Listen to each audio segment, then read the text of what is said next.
Hello friends, मैं मनीष नाम में आपका स्वागत करता हूं आपके अपने चैनल मनीष क्लासेस पर।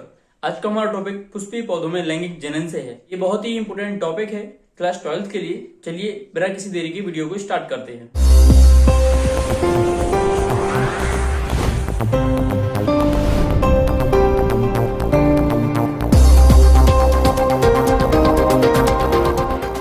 जैसा कि आप सब लोग जानते हैं, लैंगिक जनन के लिए दो विशेष जीवों की आवश्यकता होती है और दो विशेष जीवों की विशेष कोशिकाओं से क्या होता है, नए संतान का जन्म होता है।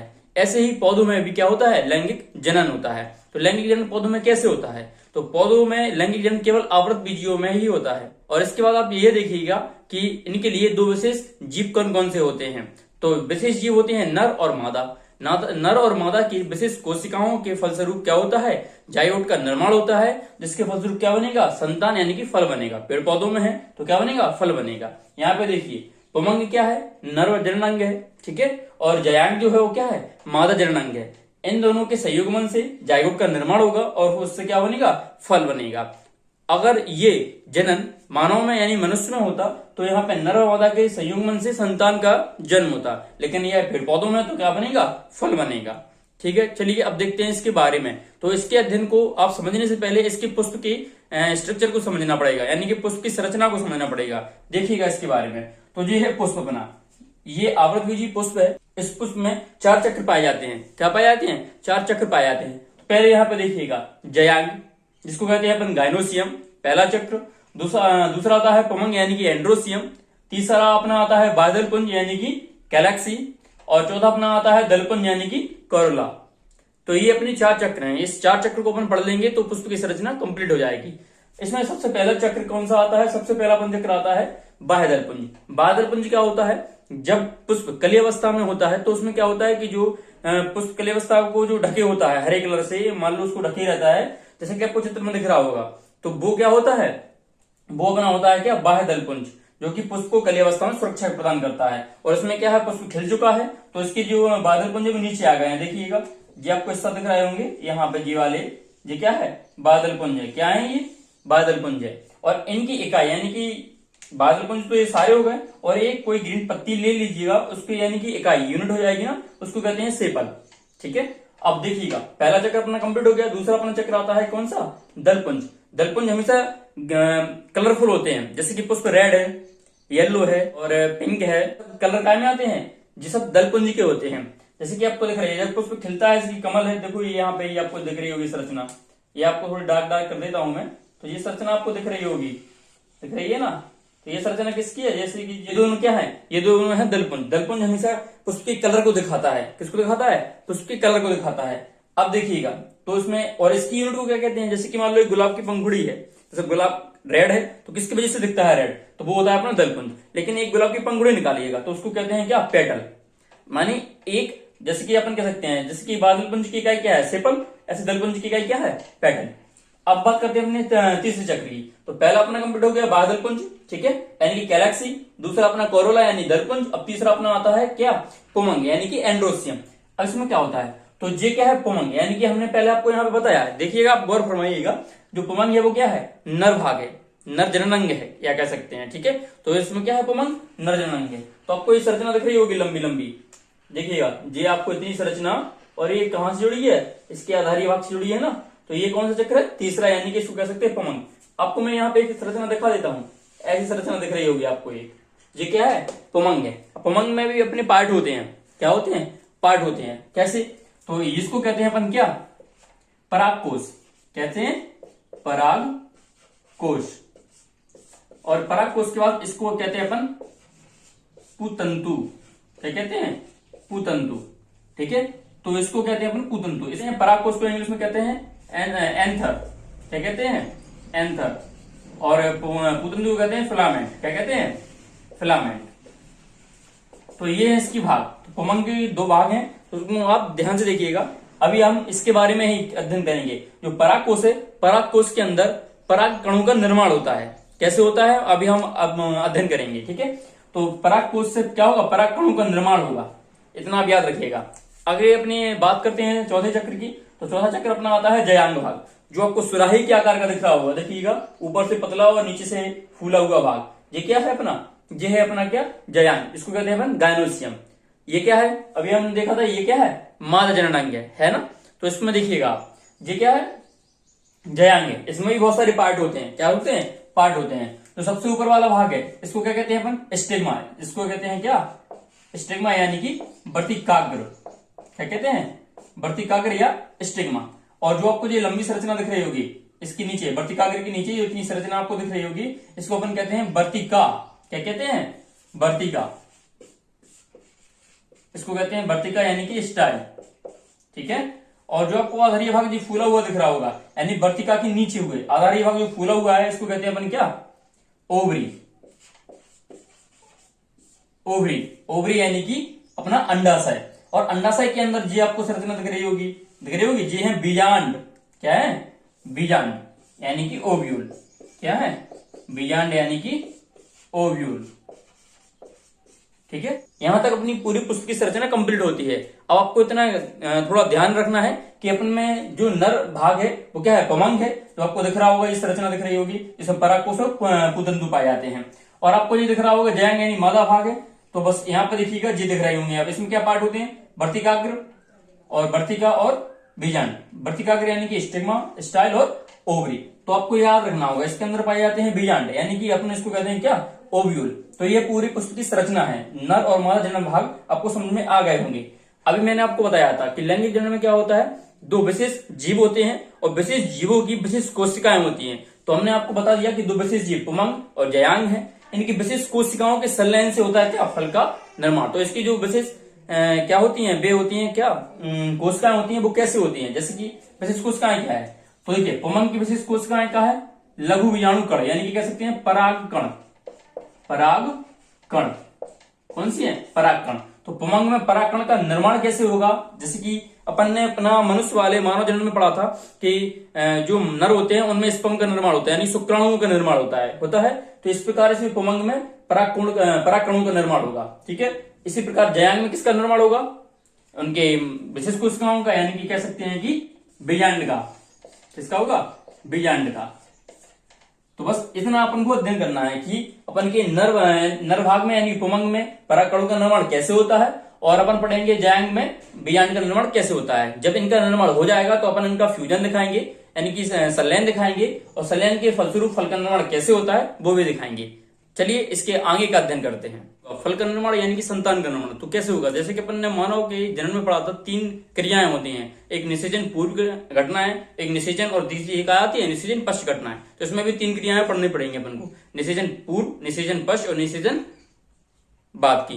तो ठीक है, निषेचन पूर्व की घटनाओं में क्या होता है, तो जैसे मैंने बताया था, ये क्या है अपना एक पुमंग है। पुमंग में 2 पार्ट होते हैं, क्या होते हैं, परागकोश और एक होता है पुतंतु। परागकोश को एंथर और पुतंतु को फिलामेंट कहते हैं। अब परागकोश के अनुप्रस्थ काट देखने पर क्या पता चलता है, जैसे मान लो हमने इसकी अनुप्रस्थ काट काटी, तो इसमें क्या है, 2 पालियां हैं, और प्रत्येक पाली में 2 क्या होती हैं, लघु बीजाणु धानियां होती हैं। इस प्रकार 2 पालियों में कितनी होती हैं, 4 लघु बीजाणु धानियां होती हैं। तो यहाँ पे देखिएगा, जैसे कि मैं आपको यहाँ पे दिखा रहा हूं थोड़े से अलग मार्कर से, ये क्या है, 4 लघु बीजाणु धानियां हैं। इसका थोड़ा सा अपन अलग बड़ा चित्र करके देख लेते हैं। तो अपन को पता है कि प्रत्येक लघु बीजाणु धानियों में विभिन्न प्रकार की विभुजुत की कोशिकाएं भरी होती हैं। तो 4 लघु बीजाणुओं का थोड़ा सा ना कि जूम करके ये चित्र आपको मैंने समझाना चाहा है। तो देखिएगा, जिसकी जो अपनी ये बाहरी लेयर है, इसको कहते हैं अपन बाह्य त्वचा। क्या कहते हैं, बाह्य त्वचा। बाह्य त्वचा या बाह्य स्तर कहते हैं, ठीक है। और बाह्य स्तर के अंदर जी क्या है, बहुत सारी विभुजुत की कोशिकाएं हैं। क्या है, विभुजुत की कोशिकाएं हैं, बहुत सारी हैं। आप इनको थोड़ा सा ना अच्छे से गौर फरमाइएगा। जी क्या है, एक लघु बीजाणु धानी है, जिसके ऊपर ये आपको स्तर दिख रहा होगा, ये बाह्य स्तर है, और इसके अंदर विभुजुत की कोशिकाओं की संख्या बहुत अधिक है, जो कि भरी पड़ी है, ठीक है। अब विभुजुत की कोशिकाएं क्या करती हैं, अब विभुजुत की कोशिकाएं खा पीकर थोड़ी बड़ी होती हैं, आकार में कैसी होती हैं, बड़ी होती हैं, जिनको अपन कहते हैं थोड़ी बड़ी होती हैं, और विभुजुत की कोशिकाओं थोड़ी अलग दिखने लगती हैं। तो इनको अपन कहते हैं कौन सी, प्रपशु कोशिकाएं। कौन सी कहते हैं, प्रपशु कोशिकाएं। जिसमें मैं आपको थोड़ा सा रेड करके दिखा रहा हूं, तो ये कौन सी कोशिकाएं हो गई, प्रपशु कोशिकाएं होंगी। इनको अपन कहते हैं प्रपशु कोशिका। क्या कहते हैं, प्रपशु कोशिका।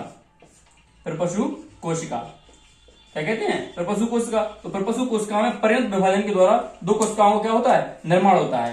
तो यहाँ पे मैं देख लीजिएगा, जैसे प्रपशु कोशिकाएं 2 कोशिकाओं का निर्माण करती हैं। एक कौन कौन सी, एक पहले अपनी करती है प्राथमिक भित्तीय कोशिका, प्राथमिक भित्तीय कोशिका, और दूसरी अपनी करती हैं कौन सी, प्राथमिक पुंबीजाणु कोशिका, पुंबीजाणु कोशिका।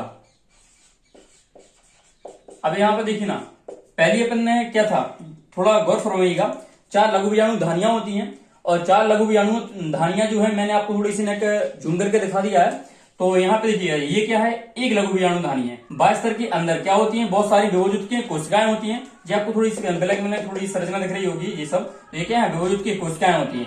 विभोजुत की कोशिकाएं आकार में वृद्धि करती हैं, खा पीकर बड़ी होकर दीर्घाकार आकार में वृद्धि करती हैं, तो थोड़ी इनकी साइज अलग दिखने लगती है। किनसे, विभोजुत की कोशिकाओं से। तो इनको आपको जनरेटर संरचना दिख रही होगी, इनको कहते हैं अपन प्रपशु कोशिकाएं। प्रपशु कोशिकाओं में परिणत विभाजन के द्वारा क्या होता है, 2 कोशिकाओं का निर्माण होता है, एक प्राथमिक भित्ति कोशिका, दूसरी प्राथमिक पुंबीजाणु कोशिका। अब यहाँ पे ध्यान दीजिएगा, ये सारी क्या थी, विभोजुत की कोशिकाएं थी। आप इसको थोड़ा साफ कर दीजिएगा, देखिएगा इसको थोड़ा हटा दीजिएगा, परागकण वगैरह को इसको हटा दीजिएगा। तो आपको अब क्या दिख रहा होगा, यहाँ पे आपको दिख रहा होगा कि ये क्या है, लघु बीजाणु क्या है, धानी है। और लघु बीजाणु धानियों में सारी विभोजुत की कोशिकाएं हैं, क्या है, सारी क्या है, विभोजुत की कोशिकाएं। इसमें पूरी सारी में विभोजुत की कोशिकाएं भरी हुई हैं। अब ये खाके वृद्धि करती हैं तो अलग दिखने लगती हैं अपनी कोशिकाओं से, तो इनको क्या कहते हैं, फिर प्रपशु कोशिकाएं। अब प्रपशु कोशिकाओं में परिणत विभाजन के द्वारा 2 कोशिकाओं का निर्माण होता है, जिसको अपन कहते हैं प्राथमिक भित्तीय कोशिका और दूसरी को कहते हैं प्राथमिक पुंबीजाणु कोशिका। प्राथमिक का मतलब है प्राइमरी,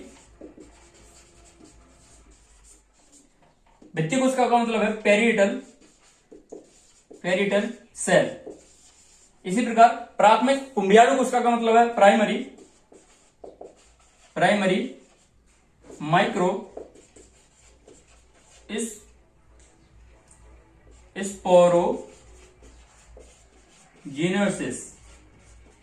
स्पोरोजेनेसिस, इसको कहते हैं प्राथमिक पुंबीजाणु कोशिका को। अब आप ध्यान दीजिएगा, 2 कोशिकाओं का निर्माण हो चुका है। चलिए आगे देखते हैं। जैसा आपने देखा कि प्रपशु कोशिकाएं 2 कोशिकाओं का निर्माण कर देती है, प्राथमिक भित्तीय कोशिका और एक अपनी आ जाती है कौन सी, प्राथमिक पुंबीजाणु कोशिका, अब देखिएगा यहाँ पे, तो प्राथमिक भित्तीय कोशिका है वो 3 से 5 जनन स्तर का निर्माण करती है। किसका, जनन स्तरों का निर्माण करती है। और जो पुंबीजाणु कोशिका है ये बनाती है अपनी क्या, लघु बीजाणु। क्या बनाती है, लघु बीजाणु बनाती है, जिन्हें अपन परागकण भी कहते हैं। क्या कहते हैं, परागकण, यानी कि माइक्रोस्पोर। ठीक है, अब यहाँ पर देखिएगा, तो 2 कोशिकाओं का निर्माण इसने कर दिया था, तो भित्तीय कोशिका और पुंबीजाणु कोशिका। भित्तीय कोशिका जो है वो जनन स्तरों का निर्माण करती है, पुंबीजाणु कोशिका है वो लघु बीजाणु कण यानी कि परागकणों का निर्माण करती है। कैसे करती है, अब ये यहाँ पे देखिएगा, जैसे कि यहाँ पे ये क्या था, ये क्या है, अपनी लघु बीजाणु धानी है जिसमें बहुजुत की कोशिकाएं भरी पड़ी थी कि नहीं पड़ी थी, और इसमें प्रपशु कोशिकाओं क्या हुआ था, निर्माण हुआ था। प्रपशु कोशिकाओं ने 2 कोशिकाओं का निर्माण किया था परिणत विभाजन के द्वारा, भित्तीय कोशिका और पुंबीजाणु कोशिका। अब भित्तीय कोशिका जनन स्तरों का निर्माण करेगी, तो इसमें ये पहले देखिएगा, ये क्या है, बाह्य स्तर है अपना, ये क्या है अपना, बाह्य स्तर है। मैं थोड़ा डार्क कर देता हूं, ये क्या है अपना, बाह्य स्तर है। अब इसमें क्या है, भित्तीय कोशिका है मान लो ये, और ये क्या है, पुंबीजाणु कोशिका है ना। तो भित्तीय कोशिका 3 से 5 जनन स्तरों का निर्माण करती है। किसका, 3 से 5। जैसे मान लीजिए जो एक स्तर इसने ये बनाया, ठीक है, ये आ गया इसका एक स्तर आ गया ना, ये अपना क्या आ गया, एक स्तर, यानी कि 3 से 5, तो 5वां स्तर ये आ गया। चौथा स्तर मान लो और ऐसा है, ठीक है, ऐसा है, और 5वां जो तीसरा स्तर है वो क्या है, ये है, इसी में मान लो हमने बंद कर दिया है। तो यानी कि ये क्या है, 5वां स्तर, ये चौथा और ये तीसरा, और जो 1 और जो 2 है ये क्या है अपना, बाह्य स्तर है, और ये अपना क्या हो गए, मध्य स्तर हो गए। तो सबसे आंतरिक वाली, यानी कि जो आपको ये संरचना दिख रही होगी, थोड़ा रेड से करके दिखा देता हूं मैं, जो आपको जो संरचना दिख रही होगी सबसे आंतरिक वाली, जो आपको संरचना दिख रही है ऐसी वाली, ये क्या है, ये है अपनी टेपिटम। क्या है, टेपिटम। टेपिटम का क्या कार्य है, तो जो पराग कणों का निर्माण होगा यानी कि लघु बीजाणुओं का निर्माण होगा, उनको पोषण प्रदान करने का काम होता है किसका, टेपिटम का। अब देखिएगा यहाँ पे 2 कोशिकाएं थी ना, तो इसने ये स्तर बनाया, और एक कोशिका क्या थी अपनी, ये थी, मान लो यहाँ पे रख लीजिए, एक कोशिका ये थी, इसका क्या नाम था, लघु बीजाणु था ना, कि था लघु बीजाणु। क्या करेंगी, अब देखना लघु बीजाणु में क्या होगा, अर्धसूत्री विभाजन के फलस्वरूप इसमें, जैसे मान लो एक लघु बीजाणु कण है, ठीक है, उसमें क्या होगा, अर्धसूत्री विभाजन स्टार्ट होगा, इसके फलस्वरूप क्या होगा, लघु बीजाणुओं का निर्माण होगा, फिर इसके फलस्वरूप इनमें विभाजन होगा, तो इसके फलस्वरूप एक लघु बीजाणु से 4 पराग कणों का निर्माण होता है। एक लघु बीजाणु मात्र कोशिका से, जैसे देखिएगा यहाँ पे ये पुंबीजाणु कोशिका है, ये है अपनी पुंबीजाणु कोशिका, इसको अपन लघु बीजाणु मात्र कोशिका भी कहते हैं। लघु बीजाणु मात्र कोशिका क्या कहते हैं? लघु बीजाणु मात्र कोशिका। ठीक है, तो लघु बीजाणु मात्र कोशिका क्यों बोलते हैं? मात्र का मतलब होता है माता, तो लघु बीजाणुओं को जो माता है वही तो लघु बीजाणुओं को जन्म करेगी ना, तो ऐसा ही है इसमें। तो पुंबीजाणु है, इसे अपन लघु बीजाणु मात्र कोशिका भी कह सकते हैं। तो ये है अपनी लघु बीजाणु मात्र कोशिका यानी पुंबीजाणु कोशिका। तो इस कोशिका के फलस्वरूप इसमें विभाजन होगा तो 2 क्या बनेंगे? पराग कण, सॉरी लघु बीजाणु कण यानी कि पराग कण बनेंगे। इसके फलस्वरूप इसमें सेकंड स्टार्ट होगा, तो इसके फलस्वरूप के एक लघु बीजाणु मात्र कोशिका से 4 क्या बनेंगे? पराग कणों का निर्माण होगा। अब यहाँ पे देखिएगा, जैसे मैंने यहाँ पे केवल आपको 2 बताई थी, तो एक तो ये स्तर का निर्माण करती है और एक क्या करती है? पराग कणों का निर्माण। तो एक ने क्या किया? 4 पराग कणों का निर्माण किया। ऐसी दूसरी होगी तो वो भी 4 पराग कणों का निर्माण करेगी, तीसरी होगी तो वो भी 4 करेगी ना। तो इस प्रकार पराग कणों का निर्माण हो चुकेगा। ठीक है, अब पराग कणों का निर्माण हो चुका है यहाँ पे। अब पराग कणों के अंदर जो उनसे सटीक वाले स्तर लगा है उसको कहते हैं क्या? टेपिटम। तो टेपिटम जो स्तर है पराग कणों को पोषण प्रदान करती है। ठीक है, मतलब भोजन का देने का काम किसका है? टेपिटम का है। तो ये था अपना पूरा प्रोसेस कि लघु बीजाणुओं का जन्म कैसे होता है, उनको पोषण कैसे मिलता है। तो इसको कहते हैं अपन लघु बीजाणु जनन यानी कि माइक्रो स्पोरोजेनेसिस। ठीक है, तो ये था पूरा अपना लघु बीजाणु के बारे में। तो अपन ने केवल इतना, पार्ट 1 में अपन ने केवल इतना समझा कि जो लघु बीजाणु होते हैं अपने, उनका जन्म कैसे होता है। जो पुमंग है, पुमंग में परागकोश होते हैं, परागकोश यानी कि एंथर, एंथर के अंदर लघु बीजाणु कणों का निर्माण कैसे होता है। यहाँ पर देखा कि लघु बीजाणु का जन्म हो चुका है, यानी लघु बीजाणु कण बन चुके हैं, यानी परागकण बन चुके हैं। अब यहाँ पे देखिएगा, जब अपना क्या था? परागकोश था। अब परागकोश में आपको एक संरचना दिख रही होगी जिसमें 2 पाली होती है ना। इस पाली में यहाँ पे देखिएगा, ये थोड़ी अंदर घुसी हुई संरचना नहीं दिख रही है आपको? दिख रही होगी। इसको कहते हैं अपन रंध्रक। क्या कहते हैं? रंध्रक। और जब ये परिपक्व अवस्था में आ जाता है, यानी कि वृद्धि करके परिपक्व अवस्था में आ जाता है, तो इसमें स्फुटन होता है। स्फुटन का मतलब होता है फटना। स्फुटन का मतलब क्या होता है? फटना। तो इसमें स्फुटन होता है। तो रंध्रक जो है, इन्हीं की वजह से इनमें क्या होता है? स्फुटन होता है। जिसकी मैं आपको यहाँ पे दिखा रहा हूँ।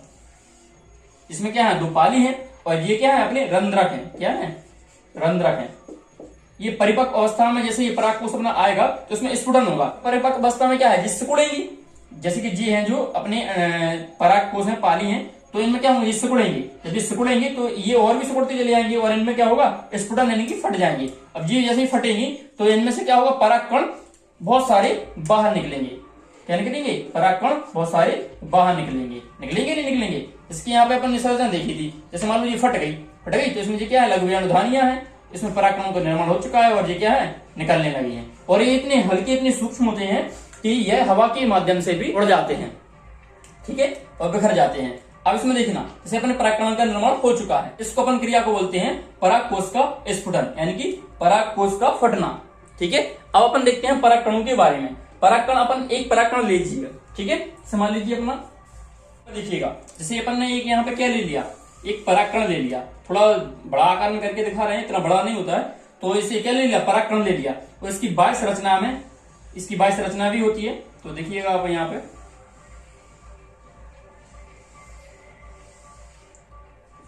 तो अच्छे से आप इसका अध्ययन कर लीजिएगा। देखिएगा यहाँ पे इसमें क्या होता है? एक न्यूक्लियस होता है और बहुत सारी रिक्तिकाएं भी पाई जाती हैं। ये क्या है? रिक्तिकाएं हैं। और ये अपना न्यूक्लियस यानी कि केंद्रक है।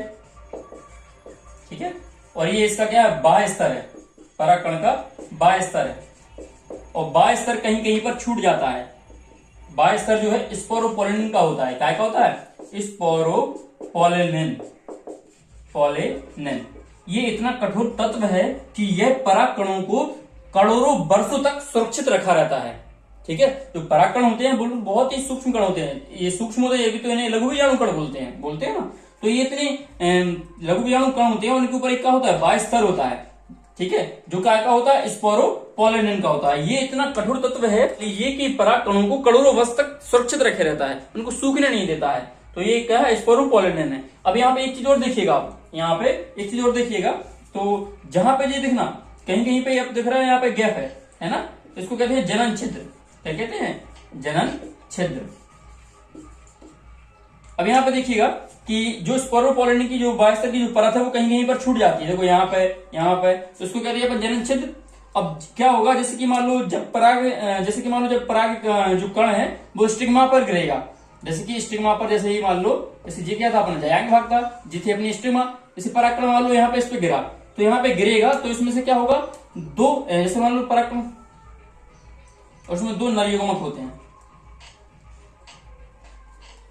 इस पे गिरेगा तो ये क्या होगा, ये पराग नली के रूप में बाहर आके अपने यहाँ पे बीजांड में संलयित हो जाएगा और यहाँ पे इनका निषेचन कंप्लीट हो जाएगा। तो इसमें देखिएगा, तो अपन ये बात की प्रोसेस है, मैं आपको इसको डीपली समझाऊंगा, आप यहाँ पे देखिएगा। तो ये क्या है, एक पराग कण है, पराग कण के ऊपर बाह्यस्तर होता है जो कि अपन स्पोरोपोलिनी का बना होता है। ये इतना कठोर होता है कि ये पराग कणों को सुरक्षित रखे रहता है करोड़ों वर्षों तक, ठीक है। इसमें बहुत सारी रिक्तिकाएं होती है, इसको और ये यहाँ पे क्या होता है, केंद्रक होता है। बाह्यस्तर कहीं कहीं पर छूटा हुआ होता है, उसको कहते हैं जनन छिद्र। जनन छिद्र किस लिए होते हैं, तो जनन छिद्र उसमें सहायक होते हैं, क्योंकि जब ये पराग कण स्टिग्मा पर आकर बिखर जाता है तो यहाँ पर स्टिग्मा पर तेलीय मान लो थोड़ा चिपचिपा पदार्थ होता है जो कि परागकण को गलने में सहायता करता है। लेकिन जो स्पोरोपोलिन है ये तो करोड़ों वर्ष तक सुरक्षित रखा रहता है, इस परागकण को तो गलने ही नहीं देगा, नहीं गलने देगा ना। तो यहाँ पर ये देखिएगा, जहां पर बाह्यस्तर नहीं है वहां से ये क्या करता है, इसको गलने देता है, जो यहाँ पे जो द्रव पाया था उसको गलने देता है, और यहाँ पे ये पराग नलिका के रूप में बाहर निकल जाता है, इसका जो अंदर का जो मटेरियल होता है वो बाहर निकल जाता है। और इसमें बाहर निकलते समय इसमें दो नर युग्मक होते हैं। अब जैसे कि पराग कण गलेगा तो गलेगा किस माध्यम से, जनन छिद्र के माध्यम से, और पराग नलिका के रूप में अपने बीजांड में प्रवेश कर जाएगा। तो इसमें क्या होते हैं, दो नर युग्मक होते हैं, नर युग्मक क्या करेंगे, इस बीजांड में संलयित हो जाएंगे। तो ये अपनी बात की प्रोसेस है, मैं आपको समझाऊंगा, लेकिन आप यहाँ पे इतना याद रखिएगा परागकण के बारे में। आज का अध्याय यहीं तक। अगर आपको वीडियो हेल्पफुल लगती है, अच्छी लगती है, तो उसे लाइक करें, कमेंट करें, एंड मेरे या आपके अपने चैनल को सब्सक्राइब करें।